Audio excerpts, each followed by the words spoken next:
اللهم محمدا في جميع أفعاله ومحمد اللهم صل عليه مع صحبه وآله صلاة تكون لك رضاء ولحقه أداء. أما بعد، رسول صلى الله عليه وآله وسلم د سیرت شپږ دېرشمه برخه. اوس کولی سو چې د مدینې منورې ژوند او زمانه و درو مرحلو ته ورسو. اوله مرحله دا هغه مرحله ده چې په هغه کې فتنې او مشکلات ول. په دې مرحله کې د مدینې منورې د داخله مشکلات هم ول او د خارج څخه هم د اسلام د دشمنانو حملې وي چې دغه اولې مرحله د حدیبیې تر صلح پورې دوام درلودی او دغه صلح د هجرت د شپږم کال د ذوالقعدې په میاشت کې و. دویمه مرحله دا هغه مرحله ده چې د مشرکانو د مشرانو سره د حدیبیې په صلح کې د نه تعارض او د جنګ نه کولو فیصله وشوه چې ودغه مرحله ته مرحله الهدنه ویل کېږي او دغه مرحله د هجرت د اتم کال د روژې په میاشت کې د مکې مکرمې په فتح سره پای ته ورسېده او په دغه مرحله کې د شاوخوا باچهانو اسلام ته دعوت شو. درېمه مرحله هغه ده چې په ډلو ډلو خلک د الله جل جلاله دین او اسلام ته داخلېدل، قبایل او اقوام په دسته جمعي او د ډلو په شکل باندې مدینې منورې ته د اسلام راوړلو لپاره ورتلل او په اسلام مشرفه کېدل چې دغه مرحله د رسول صلی الله علیه وسلم تر رحلت پورې دوام وکړ چې دغه رحلت د هجرت په 11 کال او د ربیع الاول په میاشت کې پیښ شو. نو د مدینې منورې د ژوند اوله مرحله دا هغه مرحله ده چې د هجرت په شروع کې د رسول صلی الله علیه وسلم او مسلمانانو لپاره نوې ژوند شروع کیږي. د هجرت څخه یوازې دا مقصد نه و چې مسلمانان د تکالیفو او د ازارو مشکلاتو او د پسخندو څخه ځان خلاص کړي، بلکې هجرت د رسول صلی الله علیه وسلم او مسلمانانو لپاره دا موقع هم برابر کړ چې د یو امن او د امان په ښار کې یو نوې اسلامي ټولنه جوړه کړي. نو ځکه پر هر قدرت لرونکي مسلمان دا فرض و چې د دغې نوې ټولنې او نوې وطن په آبادولو او په جوړولو کې حصه واخلي او خپل ټول وس او توان د دغه مقصد د حاصلولو لپاره وشندي. او په دې کې هیڅ شک نشته چې رسول صلی الله علیه وسلم د دغه ټولنې د جوړولو لپاره امام او قائد، لارښوونکی او هادي دی او بې له منازعې او اختلاف د دغه کار و مشري ته رسول صلی الله علیه وسلم ټاکل شوی دی. نو هغه قومونه چې په مدینه منوره کې اوسېدل او د رسول صلی الله علیه وسلم ورسره معامله وه، هغه پر درې قسمه ول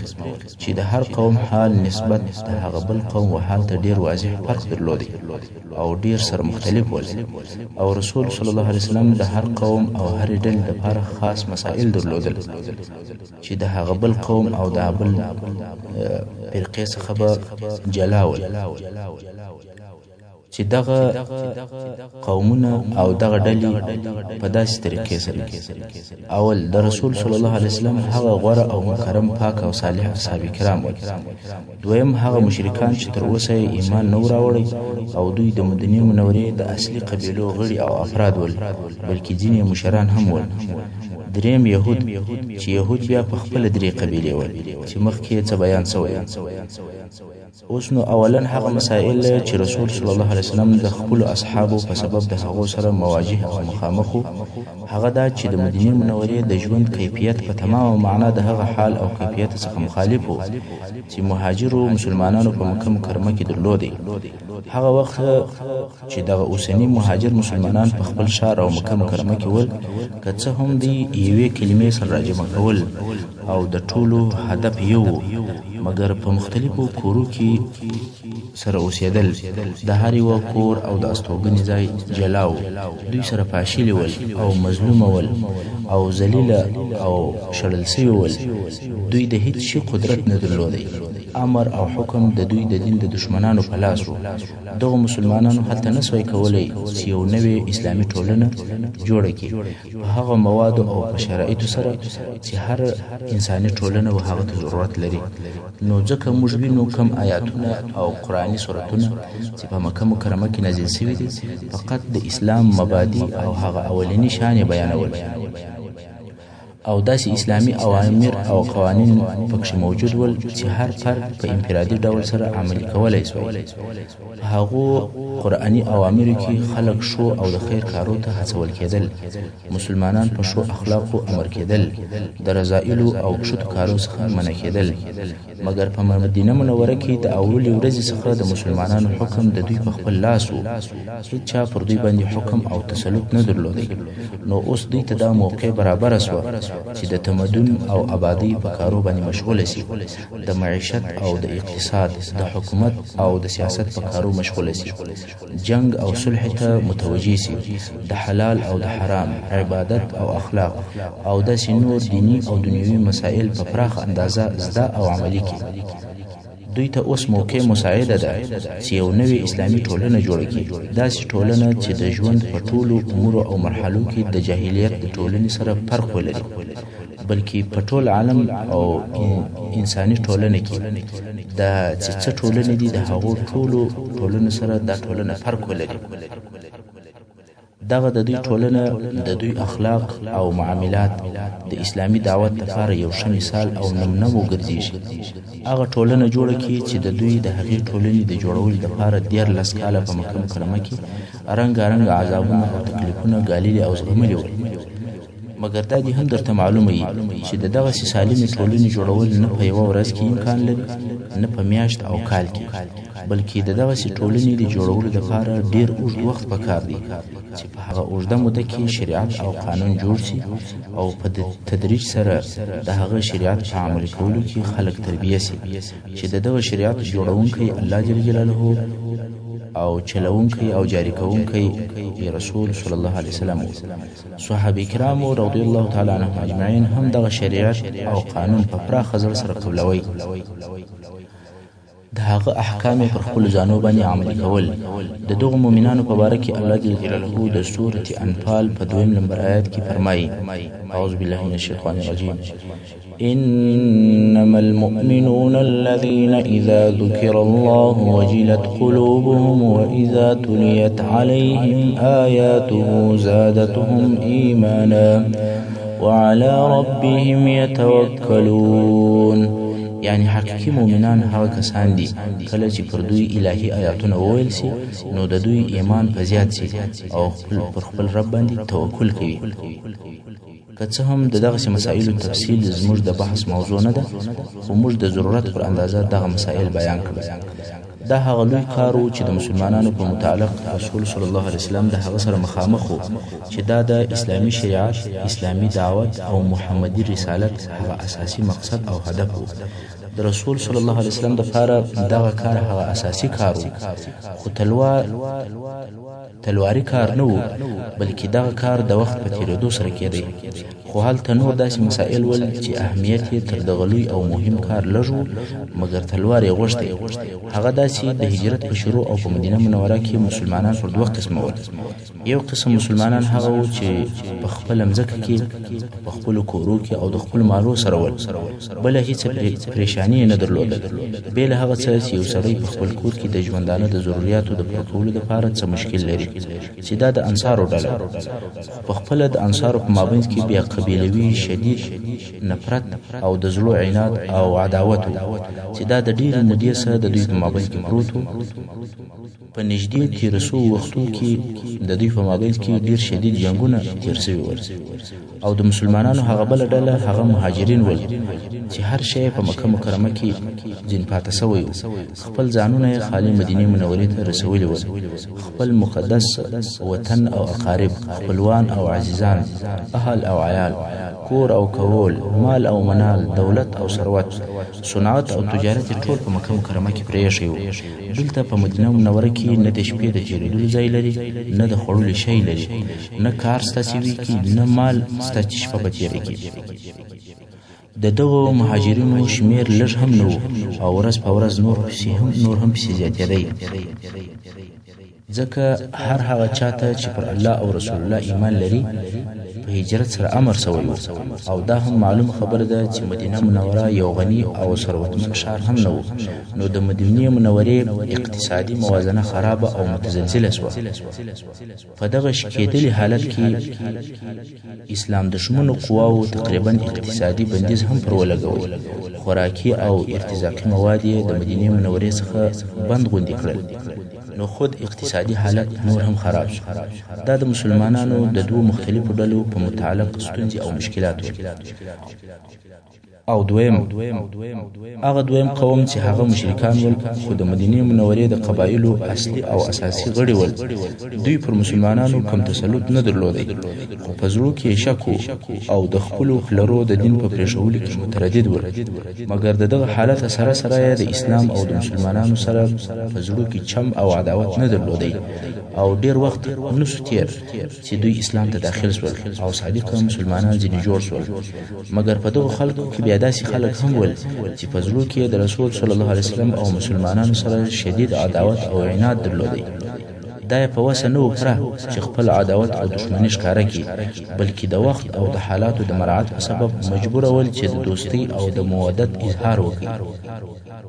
چې دغه خلکو مشر او رئیس عبد الله ابن ابي ابن سلول، دا عبد الله ابن ابي ابن سلول دا څوک دی؟ څه موده مخکې او د بعاث تر جنگ وروسته د اوس او د خزرج د قبیلو پر دې اتفاق و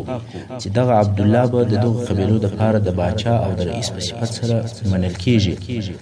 او تر دغه د مخه هیڅ وخت داسې نه و پیښه شوې چې دغه دواړو قبیلو دي د یو باچا پر مشرتوب باندې اتفاق سره کړی، نو د تاج د پاره ملغلری او جواهرات هم سره یو ځای کړي ول چې دته د باچاهي تاج ورکړي او د مدینه منورې باچا یې وګرځي. په دغه وختو کې رسول صلی الله علیه وسلم مدینه منورې ته راغی. دغه عبد الله ابن سلول له قومه چې کوم څوک مسلمان شوي ول، هغه خلک د رسول صلی الله علیه وسلم تابع شول.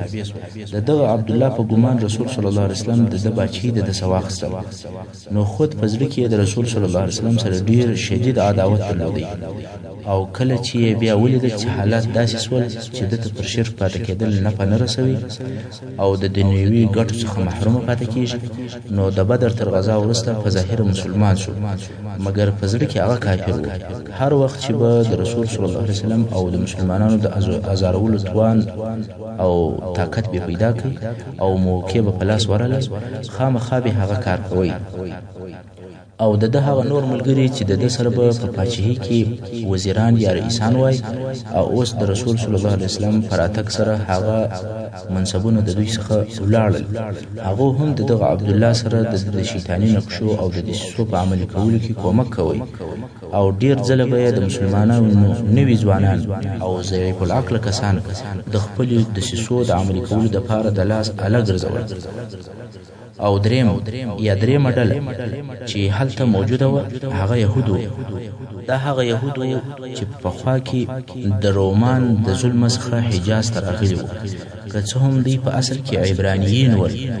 خو پس له هغه چې حجاز ته رالل، په ژبه، په لباس، په عاداتو او په اصطلاحاتو کې د عربو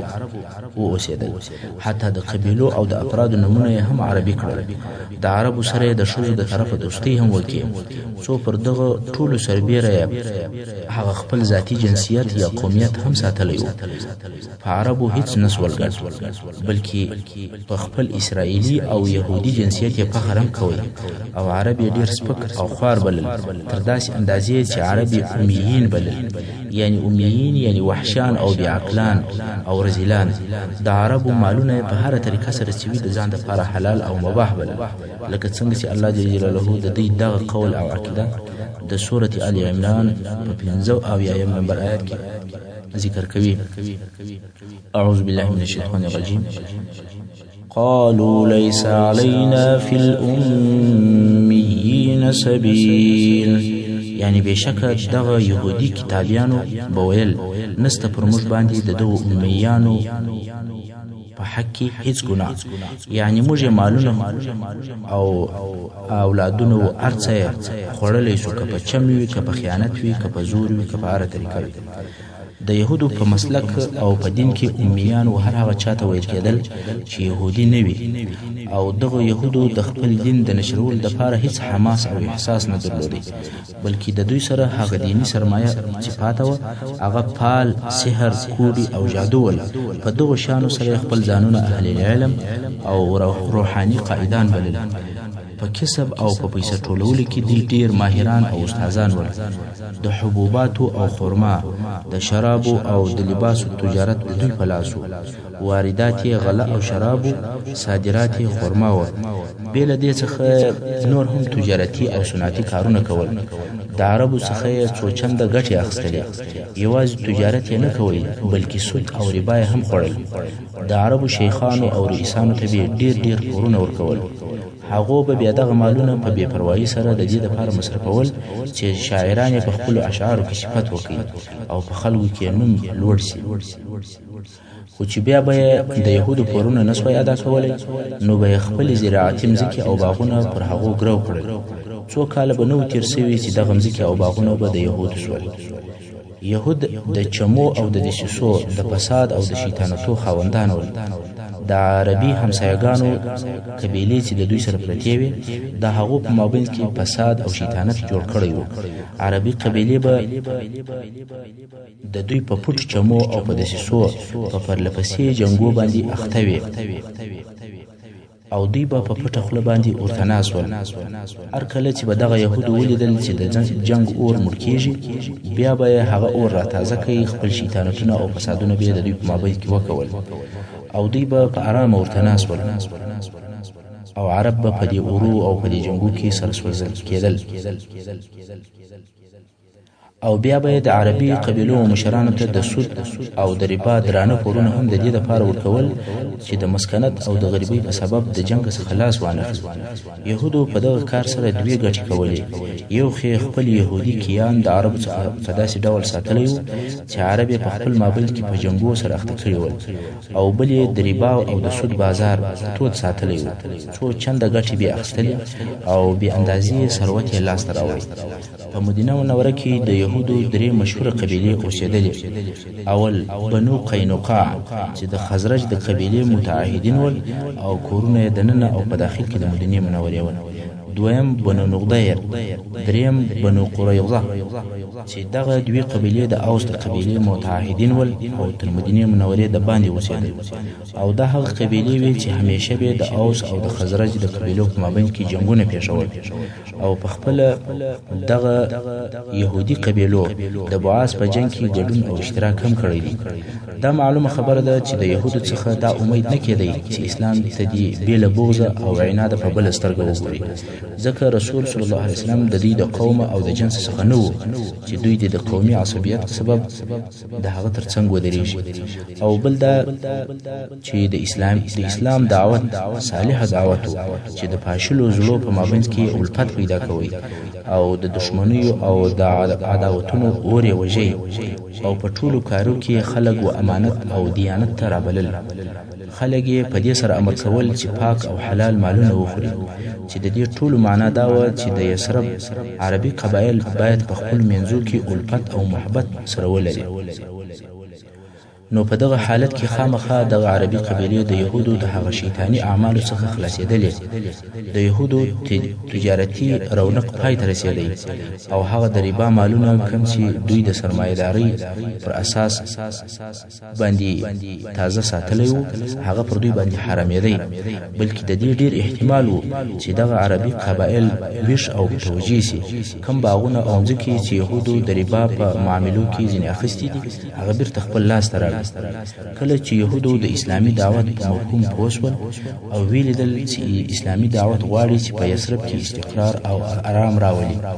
د خپل ځانو د لپاره د ټول توانونه تر نظر وایستل نو ځکه يهودو د دغه ورځې څخه د رسول صلی الله علیه وسلم چې کله مدینه منورې ته راغلی نو دوی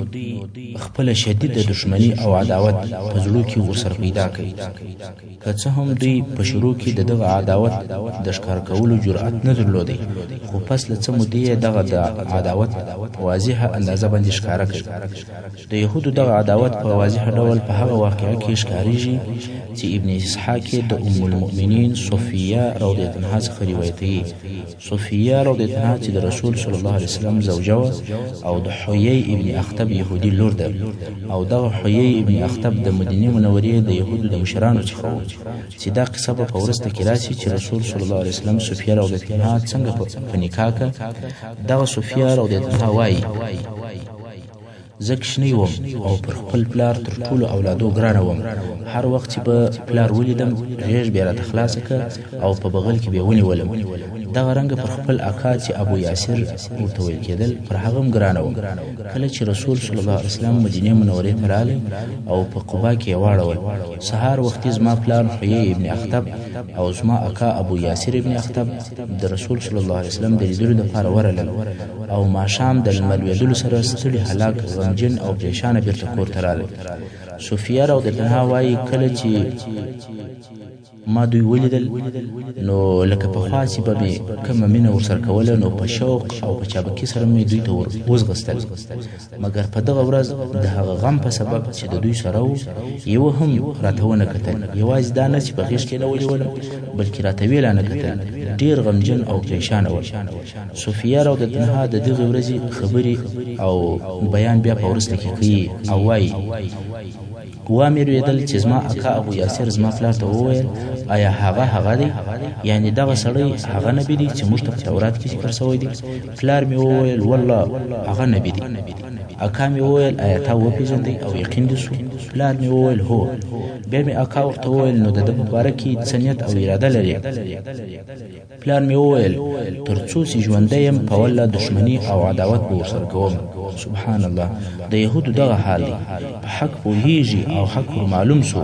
مګر په دغه واقعیت سربیره د حق سره عناد او عداوت کوي. دا د یهودو خوی او عادت دی. د نن ورځې یهود هم هغه یهود دی او هغه عداوت دی. خو نه پوهېږم چې جاهل او بېخبره مسلمانان څنګه پر د یهودو باندې اعتماد کوي او ولې دوستي ورسره کوي. د یهودو د عداوت او د خیانت بل شاهد د عبدالله ابن سلام رضی الله عنه هغه کیسه ده چې امام بخاري روایتوي. عبدالله ابن سلام رضی الله عنه چې د مدینې منورې د یهودو د لویو علماو او د احبارو څخه دی.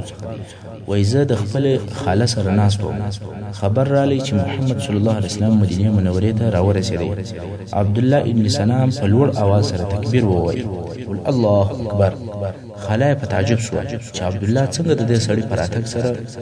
چې وایي خلک وایي نبی دی دی تکبیر وایي. نو خاله ورته وویل قسم دی که موسی علیه السلام راغلی وای تا به داسې تکبیر نه وای ویلی. عبدالله ابن سلام رضی الله عنه ورته وویل ای خاله دغه سړی او موسی علیه السلام دواړه ورونه دي، هغه هم نبی او دی هم نبی دی. خاله ورته وویل ستا پر حال دی افسوس دی، ته څنګه وایې چې دا سړی نبی دی؟ عبدالله ابن سلام رضی الله عنه ورته وویل هغه علامې چې د نبی اخر زمان په باره کې په تورات کې ذکر شوي دي هغه ټوله په دې کې موجود دي. خاله ورته وویل ولاړ شه او ځان ته صحیح حال معلوم کړه. عبدالله ابن سلام رضی الله عنه هم په تلوار د بني نجار منطقې ته ورغلی او د رسول صلی الله علیه وسلم څخه یې داسې خبرې واورېدې چې هغه ټولې د راتلونکي نبي علامې وې. عبدالله ابن سلام پر هغه ځای او په هغه ساعت باندې ایمان راوړی. عبدالله ابن سلام رضی الله عنه د مدینې منورې د یهودو څخه هغه اول یهودي دی چې په اسلام باندې مشرفه کېږي. او بیا رسول صلی الله علیه وسلم ته وویل یا رسول الله یهود تهمتي او بهتان ویونکی قوم دی، که دوی زما په اسلام خبر سي نو بیا ستا په حضور کې پر ما باندې بهتان او تهمتونه وایي، نو د مخه تر دې چې زما د اسلام خبر نشر سي یهود او د هغو مشران راوغواړه او د دوی څخه زما په باره کې پوښتنه وکړه. رسول صلی الله علیه وسلم یهود راوغوښتل او عبدالله ابن سلام دالته په یو خونه کې پټ شو. یهود رالل او کښېنستل. رسول صلی الله علیه وسلم دوی اسلام ته دعوت کړ، خو دوی د اسلام د قبلېدلو څخه انکار وکړ او اسلام یې نه قبلوی. بیا نو رسول صلی الله علیه وسلم د عبدالله ابن سلام رضی الله عنه په باره کې پوښتنه ځینې وکړل چې عبدالله ابن سلام په تاسو کې کم مقام او درجه لري؟ یهود وویل هغه په موږ کې لوی عالم دی او د لوی عالم زوی دی، زموږ سردار او د سردار زوی دی، په موږ کې د ښه او لوړ مقام خاوند دی. رسول صلی الله علیه وسلم وفرمایل که هغه ایمان راوړي بیا تاسو څه وایاست؟ یهودو وویل الله دې د دې کار څخه وساتي، او دغه جمله یې دوه او درې وارې وویل. عبدالله ابن سلام رضی الله عنه دغه پټ ځای څخه راووتی او په لوړ اواز سره وویل اشهد ان لا اله الا الله واشهد ان محمد رسول الله. دا پر یهودو لوی دلیل و چې دا دین حق دی، مګر یهودو وویل دی په موږ کې بې عقل، درواغجن، جاهل دی او نور بدی هم پر وویل. دغه د یهودو غدر او خیانت دی. لږ وخت د مخه اقرار کوي چې عبدالله په موږ کې عالم او مشر او شریف دی، مګر کله چې ولیدل چې خبره د دوی په نفع او په فایده باندې نه ده، نور څه یې شروع کړ. یهود بیا وفا او پر وعده باندې خلاف کوونکي دي. هر کله د وعدې خلاف کوي او پر وعده باندې وفا نه لري. لکه په عربو کې متل دی الیهود لیس لهم العهود، یعنی یهود لره پر خپلو وعدو او عهدو باندې وفا نشته. دا هغه اوله تجربه وه چې رسول صلی الله علیه وسلم او مسلمانانو ته د مدینې منورې د داخلېدلو په اوله ورځ د یهودو په باره کې حاصله شوه. موږ مخکې د اسلامي نوې ټولنې د جوړولو دپاره د مشکلاتو خبرې کولې او د دغه ذکر سوو درو ډلو مسلمانانو، مشرکانو او د یهودو مشکلات هغه مشکلات ول چې مسلمانانو خاصتا رسول صلی الله علیه وسلم ته د داخله څخه متوجه ول. یعنی د رسول صلی الله علیه وسلم او مسلمانانو دپاره د دغو درو ډلو داخلي مشکلات دغه بیل مشکلات ول، مګر د خارجه څخه هغه شریره قوه چې د مسلمانانو ضد او د اسلام دشمنه قوه وه، هغه به قریش ول. د لسو کلو راهیسې هغه وخت چې مسلمانان په مکه مکرمه کې د دوی تر لاس لاندې ول، دوی د عذاب ټولې طریقې کوهل او کټکول ول، که عذابونه او ازارونه ول، که لوږې وي او که مخاطرې وي، هغه یې پر استعمال کې. بیا چې مسلمانان مدینې منورې ته هجرت وکړي، د دوی ټول مالونه کمځکې ول، که کورونه ول، که مالونه ول، که حیوانات ول، دا ټول غصب او مصادره کړل. د مسلمانانو او د دوی د ښځو او د اولادو په مابین کې جلاوالی راوستی، او پر کومو کسانو چې قدرت پیدا کړي هغه یې بندیان کړي او عذابونه یې ورکړي. یوازې دا نه، بلکې د رسول صلی الله علیه وسلم چې د اسلام د دعوت خاوند د هغه د وژلو اراده هم وکوله او په دې کې بې اندازې زیات مال هم مصرف کړي. نو قریش چې په عربو کې دینی او دنیوي صدارت او ریاست یې درلودی، ځکه دوی د حرم اوسېدونکي ول او د بیت الله شریفې تصرف د دوی په لاس کې و. نو د جزیرة العرب نور مشرکان د اهل مدینې پر ضد راوپارول تر داسې اندازې چې مدینې منورې کم ښار چې و دا د شدیدې مقاطعې په حالت کې سو، واردات یې لږ سول او د مهاجرو مسلمانانو شمیر هم ورځ په ورځ زیاتېدی. او دا معلومه خبره وه چې د مکې مکرمې د طاغي مشرکانو او د مسلمانانو په مابینځ کې چې نوی یا د هجرت وطن جوړ شوی دی، په دې کې هغه جنگي حالت هم دلته برقرار شو. نو دا د مسلمانانو حق و چې د مکې مکرمې د طاغیانو مالونه مصادره کړي او وایخلي، لکه څنګه چې هغو د دوی مالونه مصادره کړل او وایخستل، نو باید چې مسلمانان هم د دې مالونه واخلي، او لکه څنګه چې هغو عذابونه ورکړل باید چې دوی هم هغه رقم عذابونه ورکړي. دا هغه قضیه او مشکلات ول چې رسول صلی الله علیه وسلم د یو رسول او لارښوونکي او د یو امام او د یو قائد په صفت د هغه سره مخامخ وو، او رسول صلی الله علیه وسلم د رسول او د رهبر په صفت په مدینه منوره کې دغه وظایف په پوره ډول سره انجام کړل. هر قوم ته د رحمت او د شفقت او د شدت او د عذاب څخه هغه څه ورکړل چې د هغه شی به دوی مستحق او لایق ول. او په دې کې هم هیڅ شک نشته چې د رسول صلی الله علیه وسلم رحمت پر شدت غالب وو، تر څو چې په لږو کلو کې امریت او اداره اسلام او مسلمانانو ته راوګرځېدل. اوریدونکي به د رسول صلی الله علیه وسلم دغه عادلانه او کامیابه تصرفات او حالات په راتلونکي بیان کې په ښکاره ډول سره واوري. څنګه چې موږ اوس د هجرت د شروع واقعات بیانول، نو د هغو د جملې څخه یوه واقعه دا ده چې د هجرت په شروع او په ابتدا کې د انصارو د مشرانو څخه یو مشر چې اسعد ابن زراره و هغه وفات شو. دا هغه څوک دی چې تر هجرت دمخه د جمعې اول لمونځ ادا کړي او هغه هم د اسعد ابن زراره په کور کې ادا شو او دغه لمانځه خطبه هم اسعد ابن زراره رضی الله عنه وویل. دی هغه څوک دی چې د مصعب ابن عمر رضی الله عنه په ملګرتیا به د مدینه منورې پر کلو او پر کورو باندې ګرځېدی او خلک به اسلام ته دعوتول. نو د اسعد ابن زراره رضی الله عنه وفات د هغه لوی واقعه دی چې د هجرت په شروع کې پیښ شو. محترم اوریدونکو، څنګه چې وخت پای ته رسیږي، پاته برخه د سیرت پر راتلونکو حصو کې واورئ. وصلی الله تعالی علی خیر خلقه محمد و آله و اصحابه اجمعین.